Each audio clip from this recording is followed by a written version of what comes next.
کرنا یہ چاہیے کہ آپ آئیڈینٹیفائی کریں کہ اس ملک میں کون کون سی سماجی اکائیاں وہ ہیں جو مظلوم ہیں، جو ظلم و ستم کا شکار ہیں۔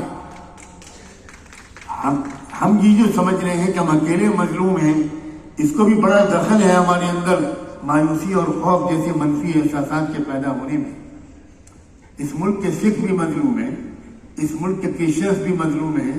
منی پور میں جو کچھ ہوا ہے وہ اب کوئی بہت پرانی بات نہیں ہے۔ میں ابھی پچھلے مہینے منی پور کے دورے پر گیا تھا۔ میں آپ کو کیا بتاؤں کہ وہاں کیا کیا چیزیں میرے سامنے آئیں، کیا گفتگویں میری رہی چرچ کے لوگوں سے۔ صاف صاف اعتراف کیا چرچ کے لوگوں نے کہ ہم بہت بڑی غلط فہمی میں تھے۔ میں نے ان کو بتایا کہ میرے بھی great bishop of Bombay, cardinal of Chennai, ان لوگوں سے میری 10-15 سال سے گفتگو چل رہی ہے، اور میں بار بار میٹنگوں میں ان سے کہتا رہا ہوں کہ یو آر ایبسولوٹلی رانگ، آپ سمجھ نہیں پا رہے کہ یہ ملک کدھر جا رہا ہے۔ آپ سمجھ رہے ہیں کہ آپ کو کوئی نقصان نہیں پہنچے گا، آج نہیں تو کل آپ کی باری آئے گی۔ ایک چھوٹی نگاہ رکھنے والوں کے ہاتھ میں بدقسمتی سے ملک آ گیا ہے۔ یہ ملک ہمارا بھی ہے، یہ ملک، اس ملک کے آزاد کرانے میں ہمارے لوگوں نے بڑی زبردست قربانیاں دی ہیں۔ لیکن اب کیا ہو رہا ہے؟ ماضی کی داستان سنانے کے بجائے میں اپنے نوجوانوں سے یہ کہنا چاہتا ہوں کہ نوجوانوں، خوش نصیب ہو کہ تم علی گڑھ میں پڑھ رہے ہو، صرف ڈگری نہ حاصل کرو، سر سید کا کردار بھی اپناؤ۔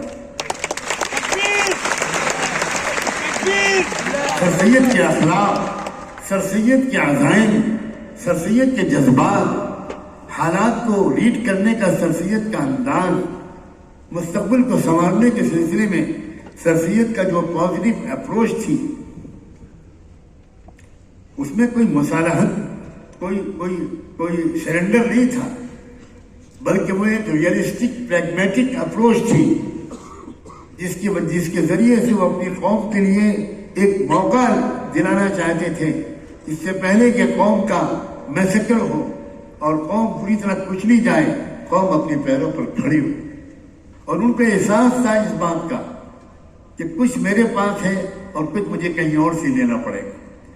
اس معاملے میں وہ بخیل نہیں تھے، ان کے اندر یہ غرور و تکبر اور یہ کمپلیکس نہیں تھا کہ علی گڑھ کو کہیں اور سے کچھ سیکھنے کی ضرورت نہیں ہے اور سر سید کو کسی اور شخصیت کے اعتراف کی کوئی ضرورت نہیں ہے۔ یہ دونوں جملے میں نے بہت اہم کہے ہیں۔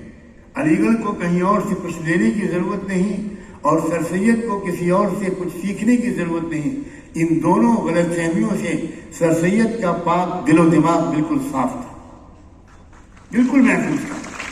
میں آپ کو پڑھ کے سنانا چاہتا ہوں۔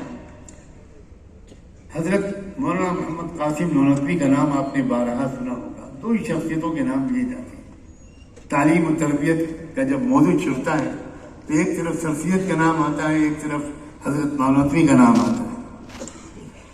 حضرت مولانا قاسم نانوتوی جو دارالعلوم دیوبند کے بانی تھے، ان کی وفات پر سر سید مرحوم نے علی گڑھ انسٹیٹیوٹ گزٹ کی اشاعت 24 اپریل سن 1880 میں ایک مضمون لکھا تھا، تقریباً 200 سال ہونے والے ہیں، 200 سال۔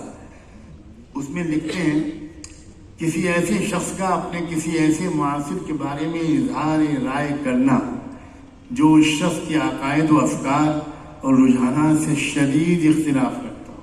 غور کیجیے، حضرت نانوتوی کو سر سید مرحوم کے کچھ افکار و خیالات سے شدید اختلاف تھا۔ ظاہر ہے کہ کس بیلاگ حیثیت کا حامل ہو سکتا ہے۔ حضرت نانوتوی، حضرت سر سید نے اپنے ایک دوست کو خط میں لکھا تھا، اگر جناب مولوی محمد قاسم صاحب تشریف لاوے تو میری سعادت ہے، میں ان کی کفش برداری کو اپنا فخر سمجھوں گا۔ یہ ہے علی گڑھ کی تہذیب۔ اس شخص کے بارے میں کہہ رہے ہیں جن کے درمیان، ان کے درمیان کچھ فکری اختلاف تھا۔ ہمارا انداز کیا ہے؟ یعنی